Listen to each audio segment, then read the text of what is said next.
السلام علیکم ورحمۃ اللہ وبرکاتہ۔ الحمدللہ رب العالمین، اللہم صلی علی محمد وعلی آل محمد۔ آج سے ہم ایک سیریز کا آغاز کرنے جا رہے ہیں جس کا نام ہوگا مولا علی سیریز۔ دراصل اس قسط وار سیریز کے اندر ہم حضرت علی علیہ السلام کی زندگی کے اوپر کچھ روشنی ڈالنے کی کوشش کریں گے اور اس سے خود روشنی لینے کی کوشش کریں گے کہ اللہ کریم کا یہ ولی،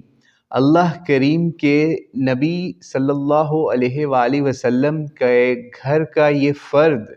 کتنا بڑا امام تھا کہ ہمیں آج اس سے سیکھنے کی ضرورت ہے۔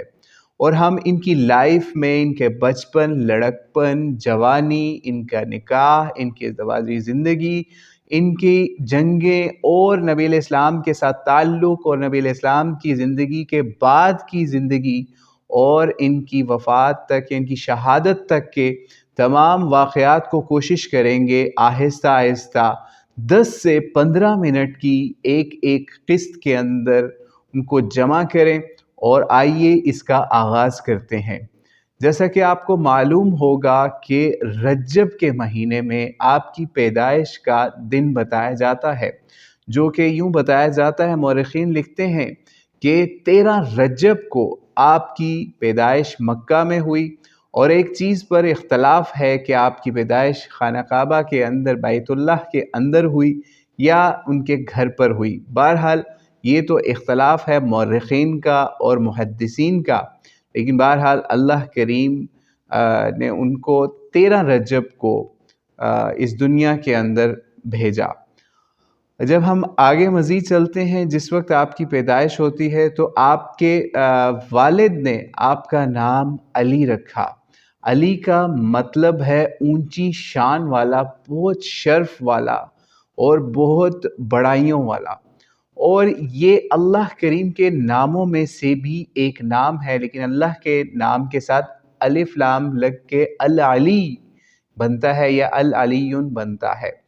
تو اس کی نسبت سے بھی یہ نام حضرت علی کے نام سے مشہور بھی ہے اور آپ کے والد نے آپ کا یہ نام رکھا۔ آپ کی والدہ کی طرف سے بتایا جاتا ہے، مورخین لکھتے ہیں کہ غالباً انہوں نے ان کا نام اسد رکھا جس کا مطلب شیر ہوتا ہے، یا حیدر رکھا جس کا مطلب بھی اسی طریقے سے بہادر یا شیر ہوتا ہے۔ تو یہ ان کے نام تھے۔ پھر اس کے بعد جب آپ کی بچے ہوئے تو ان میں سے حضرت حسن چونکہ پہلی اولاد میں سے تھے، تو ان کے نام کے اوپر، ان کی نام کی نسبت سے آپ کا نام ابو الحسن بھی مشہور ہوا اس کنیت کے نام کے حساب سے۔ آپ کے والد کا نام، آپ کے والد محترم کا نام حضرت ابو طالب تھا، اور آپ کی والدہ ماجدہ کا نام بی بی فاطمہ بنت اسد تھا۔ اور یہ دونوں ہی عرب دنیا کے اندر بہت بزرگی کی نظر سے ان کو دیکھا جاتا تھا۔ یہ بہت، آپ کے والد صاحب خاص طور پر بہت بڑے بزرگوں میں اور بہت بڑے سرداروں میں شمار کیے جاتے تھے۔ آپ کے والد کا نام ابو طالب ان کے بڑے بیٹے طالب کی کنیت کے حساب سے تھا۔ اصل ان کا نام بتایا جاتا ہے مورخین کی طرف سے عبد مناف، اور کچھ اہل تشیع اختلافات بھی اس مسئلے پہ ہیں، وہ کہتے ہیں ان کا نام اصل عمران تھا، واللہ عالم۔ بہرحال یہ تو ان کا تھا۔ اب حضرت علی کے بہن بھائیوں کی جب بات کریں تو آپ کے سب سے بڑے بھائی کا نام طالب تھا، جن کے نام پہ ابو طالب بھی آپ کے والد کی کنیت۔ پھر اس کے بعد آپ کے بھائی کا نام، ایک کا نام عقیل تھا دوسرے نمبر پہ، پھر تیسرے نمبر پر جعفر تھا، پھر حضرت علی کا نمبر آتا ہے چوتھے نمبر پر۔ اور یہ حضرت جعفر سے 10 سال چھوٹے تھے حضرت علی علیہ السلام۔ اور پھر اس کے علاوہ آپ کی 2 بہنوں کے نام بھی مورخین نے لکھے ہیں، ایک کا نام ام ہانی اور ایک کا نام جمانہ بتایا جاتا ہے۔ اللہ کریم کی سب خاندان علی کے اوپر خاص رحمتیں نازل ہوں۔ آپ کے والد محترم اسلام کے لیے بہت ہی پروٹیکٹیو شیلڈ ثابت ہوئے، اس کے بارے میں بھی ابھی ہم بیان کریں گے۔ اور ابھی ہم آپ کو بتاتے ہیں جس وقت آپ کی پیدائش ہوئی اس کے بعد کچھ عرصے بعد نبی علیہ الصلوۃ والسلام نے آپ کو اپنی کفالت میں لے لیا، یعنی آپ کی پرورش کا، کفالت کا ذمہ لے لیا، اور یوں حضرت علی علیہ السلام بھی اسی طریقے سے جس طرح نبی علیہ الصلوۃ والسلام کچھ عرصہ حضرت ابو طالب کی زیر کفالت رہے، اسی طریقے سے حضرت ابو طالب کے بیٹے علی نبی علیہ الصلوۃ والسلام کی زیر کفالت میں آ گئے، اور نبی علیہ السلام نے ان کی بہت اچھے طریقے سے کفالت بھی کی اور پرورش بھی کی، اور اس کے لیے تو ہمیں کوئی دلیل دینے کی ضرورت نہیں، جب علی کا نام ہی آ جائے تو پتہ چل جاتا ہے کہ ان کے کفیل کون ہوں گے، ان کی پرورش کس نے کی ہوگی، ان کے اوپر کس طریقے سے نبوت کا سایہ پڑا، کس طریقے سے خاندان نبوت میں انہوں نے پرورش پائی،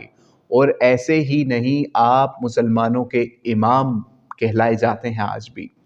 تو بہرحال آپ کے والد محترم ابو طالب کی جب ہم بات کریں تو وہ بھی بہت شرف اور بہت ہی اعلیٰ پائے کی شخصیت تھے، جس وقت تک آپ زندہ رہے مسلمانوں کو نقصان کوئی نہیں صحیح طریقے سے اس طرح سے پہنچا نہیں سکا جس طرح سے آپ کی وفات کے بعد نبی علیہ السلام کے اوپر مکے کی زمین کو تنگ کر دیا گیا، مسلمانوں کے اوپر ظلم و ستم کے پہاڑ توڑے گئے۔ پھر اس کے بعد جب ہم ابو طالب کا بھی ذکر کر رہے ہیں، خواجہ ابو طالب بھی ان کو اکثر کابرین اہل سنت نے لکھا، کیونکہ احترام کی وجہ سے ان کو خواجہ ابو طالب بھی کہا جاتا ہے۔ جس وقت آپ کی وفات ہوتی ہے تو مورخین لکھتے ہیں، جیسے ابن کثیر کے اندر بھی وہ واقعہ نقل ہوا ہے کہ جس وقت ابو طالب کی وفات ہوئی، حضرت ابو طالب کی، تو نبی علیہ السلام کے پاس حضرت علی آتے ہیں اور ان کو بتاتے ہیں کہ اس طرح سے ان کی وفات ہو گئی ہے۔ تو اس وقت بھی نبی علیہ السلام حضرت علی کو ان کو غسل کرنے کی اجازت دیتے ہیں اور ان کو ایک اس وقت دعا بھی بتاتے ہیں۔ وہ دعا حضرت علی یا مولا علی علیہ السلام بتاتے ہیں کہ وہ بہت ہی ان کو مطلب زبردست دعا اس وقت نبی علیہ السلام نے بتائی، جس کی وجہ سے ان کا غم کچھ ہلکا ہو گیا اور ان کو خوشی بھی اس وقت ہوئی۔ تو بہرحال یہ تو تھے حضرت ابو طالب، اور ان کی تدفین کرتے ہیں حضرت علی خود، اور نبی علیہ السلام سے پوچھ کے ان کو ایک اسپیشل دعا جس کا میں نے آپ کو ذکر بھی کیا۔ پھر اس کے بعد اگر ہم اس مسئلے کو یہاں پہ بات کو مزید کلوز کریں تو یہاں پر مسلمانوں میں اس چیز پر بہت شدید اختلاف ہے۔ اہل سنت کے ہاں بھی اس میں دو گروہ پائے جاتے ہیں کہ کیا ابو طالب نے اسلام قبول کیا یا نہیں۔ بہرحال ان کی جو اسلام کے لیے خدمات ہیں یا ان کی جو بظاہر جو انہوں نے جس طرح سے پروٹیکٹیو شیلڈ اسلام یا نبی علیہ الصلوۃ والسلام یا مسلمانوں کے ارد قائم کر کے رکھی، اس حکمت سے دیکھ کر یہی لگتا ہے کہ آپ نے جیسے اسلام قبول کر لیا ہو، لیکن مورخین نے، مفسرین نے اس کے اوپر شدید جرح کی ہوئی ہے، بحث کی ہوئی ہے، جس کی وجہ سے ہم یہی کہہ کر آگے بڑھتے ہیں کہ واللہ اعلم بالصواب کہ آپ نے اسلام قبول کیا یا نہیں۔ یہ اللہ کریم ہمیں قیامت کے دن اس پہ مطلع فرما دیں گے، ہمیں بحث مباحثے میں پڑھنے کی ضرورت نہیں ہے۔ بہرحال جب نبی علیہ الصلوۃ والسلام ان کی پرورش کر رہے تھے تو یہ اسلام قبول انہوں نے کیسے کیا؟ حضرت علی علیہ السلام نے۔ جب ہم آپ کے اسلام قبول کرنے کا واقعہ دیکھتے ہیں تو ایک دفعہ کیا ہوا کہ نبی علیہ السلام کے گھر آنا جانا، گھر ہی رہتے تھے، تو ایک دن آئے رات کے وقت تو دیکھا حضرت خدیجہ اور نبی علیہ الصلوۃ والسلام کچھ عبادت کر رہے ہیں یا نماز پڑھ رہے ہیں۔ تو مولا علی نے نبی علیہ السلام سے پوچھا کہ یہ کیا ماجرا ہے؟ تو پھر نبی علیہ السلام نے ان کو سارا بتایا کہ یہ دین اور سارا کچھ بتا کے تو ان کو بھی دعوت دی دین میں آنے کی۔ تو مولا علی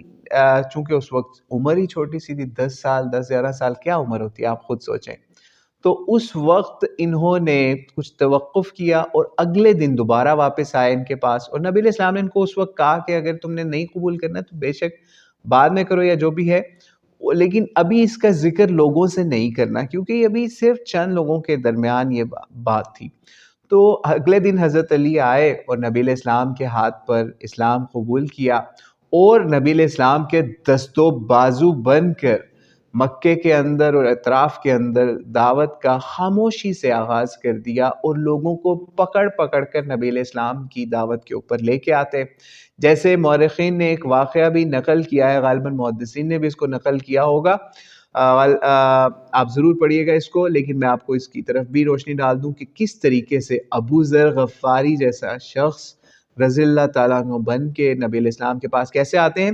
مکے میں آتے ہیں جس وقت ابو ذر غفاری، تو وہ چھپ چھپ آ کر یہاں پر پہنچتے ہیں، کیونکہ مدینے کے اندر بھی کچھ لوگوں نے دعوت پہنچا دی اسلام کی کہ نبی علیہ السلام آ گئے، تو مکے میں آئے ابو ذر غفاری، تو یہ گھومتے پھرتے رہے اور حرم میں آ گئے، بیت اللہ کے قریب آ گئے، لیکن ان کو نبی علیہ السلام کا پتہ نہیں تھا، کسی سے پوچھتے نہیں تھے کہ کہیں مجھے بھی کسی ظلم کا نشانہ نہ بنا دیا جائے۔ تو خیر مولا علی کی ان پر نظر پڑ گئی ابو ذر غفاری کے اوپر، تو آپ سوچئے ابو ذر غفاری کیا چیز بن گئے ہوں گے اس نظر کے بعد۔ تو جب مولا علی کی نظر پڑی تو ان سے پوچھا کہ کیا ابھی تم اس شخص تک نہیں پہنچے جس کی تلاش میں تم یہاں پر آئے ہو؟ تو ابو ذر غفاری نے کہا، ان سے کچھ باتیں ہوئی تو مولا علی ان کو اپنے گھر پر لے آئے، پھر ان کو اسلام کے بارے میں باتیں کرتے ہوئے، کیونکہ ابو ذر غفاری بھی نہیں بتانا چاہتے تھے وہ کس مقصد کے لیے آئے، کیونکہ ان کو نہیں پتا تھا کہ کون بندہ علی ہے، کون نبی علیہ السلام ہے۔ تو خیر ان باتوں میں پتہ چل گیا کہ ابو ذر غفاری بھی اسلام کی تلاش میں ہی آئے ہیں، تو پھر مولا علی نے ان کو بتایا اسلام کے بارے میں، اور نبی علیہ السلام کے پاس لے گئے، اور وہاں پر نبی علیہ السلام کے ہاتھ پر ابو ذر غفاری نے اسلام قبول کر لیا۔ خیر اس طریقے سے دست و بازو بن کر نبی علیہ السلام کے پاس لوگوں کو حضرت علی لاتے تاکہ وہ اسلام کی دعوت کو قبول کر سکے۔ پھر آخر میں آج کی نشست کو ہم اینڈ کرتے ہیں اس واقعے سے جس وقت آپ کی عمر بہت کم تھی اس وقت بھی، اور یہ سب کام ہو رہا ہے چھپ کے دعوت کا کام، اور مولا علی آپ کے دست و راست بنے ہوئے ہیں۔ اس وقت بھی ایک واقعہ اس طریقے سے مورخین نے نقل کیا ہے، جس کو المرتضیٰ کتاب کے اندر مولانا ابو الحسن ندوی رحمہ اللہ بھی لے کر آئے ہیں، کہ ایک دن نبی علیہ السلام نے حضرت علی کو لیا اور اپنے ساتھ چلے گئے، بیت اللہ پہنچے، وہاں پر پہنچ کر کہا کہ نیچے بیٹھو اور میں تمہارے کندھوں پر سوار ہوتا ہوں، اور فلاں بت جو ہے اس کو ہم نے توڑنا ہے جو کعبے کی دیوار کے اوپر ہے۔ تو جب حضرت علی بیٹھے اور نبی علیہ السلام ان کے کندھوں پر سوار ہو کر اوپر چڑھنے لگے، تو نبی علیہ السلام نے رک گئے اور کہا کہ مشکل ہوگی، تمہیں بوجھ نہیں برداشت کر سکو گے، تو پھر حضرت علی کو اپنے کندھوں پر سوار کیا، اور وہ بت کو حضرت علی نے اپنے ہاتھوں سے توڑا یا گرایا، اور اس کے بعد چپ کر کے نبی علیہ السلام اور مولا علی علیہ السلام وہاں سے نکل گئے۔ تو یہ ایک واقعہ تھا کہ ابھی نہ مکہ فتح ہوا ہے، نہ ہجرتیں ہوئی ہیں، یا اس سے پہلے کا واقعہ ہے کہ نبی علیہ السلام کے ساتھ کس طریقے سے جان جوکھوں پر کھیل کر بتوں کو توڑا کرتے تھے حضرت علی نبی علیہ السلام کے ساتھ مل کر بھی۔